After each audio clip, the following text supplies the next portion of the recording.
much, Bill. It's my pleasure to be here today, and thank you for inviting me.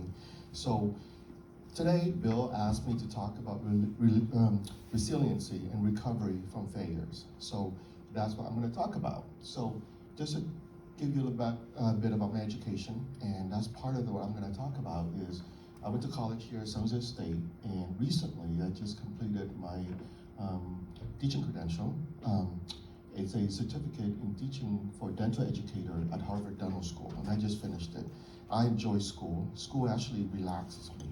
I think everyday life is more stressful, and school is like very calming, you know, especially when I have 3 kids, the triplets, which is very busy for my wife and I, and work, of course, but school and education is very relaxing. So when Bill gave me this topics, I looked it up and I tried to come up with a category, and I read this article by Trish Berg.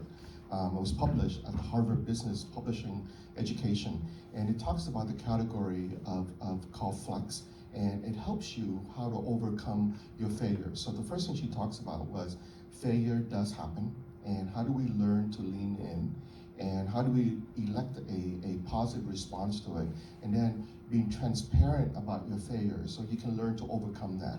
It's funny, it's called X-ray, which is very similar to us in dentistry. That's what we do, X-ray all the time, you know?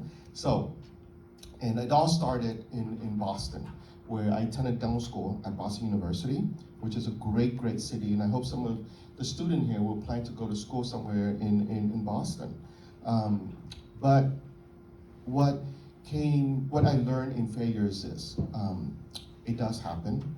I had very impeccable grades in high school and college. It was completely easy for me.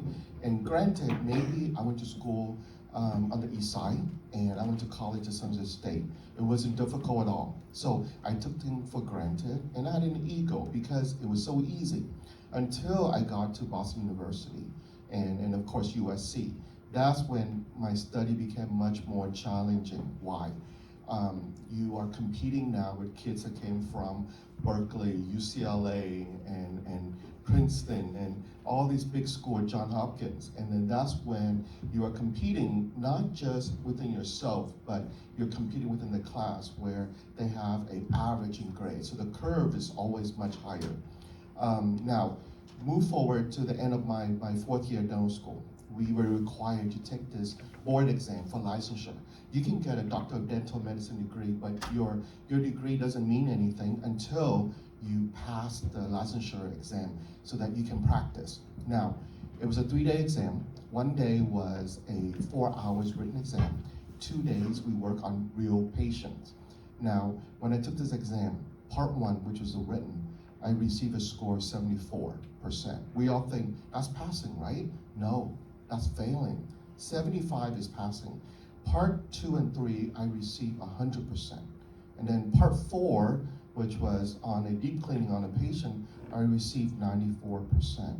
And because I failed one part, they said I failed their entire exam, which did not make sense to me. Now, so I learned to lean in. Now, all this, of course, happened in Boston. And then I moved home because I started my residency, so I had to move home before I moved to Los Angeles. I was very angry. I was angry at myself because I thought about it. I'm like, I remember coming out of the written exam telling myself, what a joke. I told my best friend at the time, I said, oh my God, Brian, it's easy. It's a joke. You know, it's so trivial. What an easy exam. But at that point, he just stared at me. He didn't say a word. And of course, we're like, okay, we just moved on. When I got home to California, when I opened the envelope, I found out that I failed. I was depressed. You know, I was depressed for like a week. I couldn't get out of bed for like 2 days.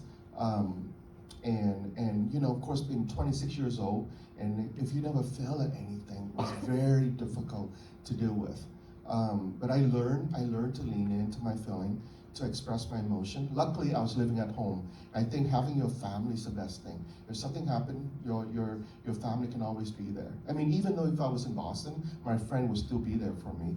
But I learned to develop an ability to regulate my own emotion so that I can overcome my issue, my failures, and especially one day, knowing that I'm going to be owning my own practice and be a leader in my community, it helps me learn to lean in. And then, of course, I learned to elect a positive response. How failure are self-inflicted sometimes, while others are external circumstances. In my case, completely my fault and no one else. I studied for it. I passed the other part really well, but one part brought me down. It was because of myself. I inflict that upon myself, right? So I called the board, the Massachusetts, the New England board, and asked them, hey, my average was 92%. How can I fail this exam, right? Their response was, sorry, you failed. So I kept my cool. I respond very positively. I think Bill asked me, did you email them? I go, wait a minute, back then we didn't have email. It just came out, And so we couldn't email, call them again. And finally I called, and I was very calm, tried to be mature, didn't fight, didn't get angry, and I asked him again, I go, can the board look at this? Please look at the result. How can you go 100, and in 94, and in one part you failed the whole thing? It doesn't make sense. So what they did was they reviewed it, and they came back, they said, okay, fine, you can take part one again. But then again, this is in Boston. It's in person. It's not like exam you take these days. You can go to a test center and take it, right? So I have to study. I moved to LA. I was living in LA at USC, going to the library every single day for like 2 weeks. Study, book a flight, book a hotel, flew back to Boston. And then when I got there, I took the exam and I passed at 90%. So did I learn? Yes. If you look at how when people show things on the internet, it's always about strength and people conceal weaknesses. I think it's important when you fail that you show your weakness. You have to learn to overcome that. So the following year, a year later, I was at USC. I had to take the California board exam. And this one was the most difficult in the US at that time. And I'm sure it is still today. And it was again 4 parts. I passed it the first time. I completely passed it. And then I get calls from my friend. A lot of my friend who was in Massachusetts took the California board exam. No one really passed it the first time because it was so difficult.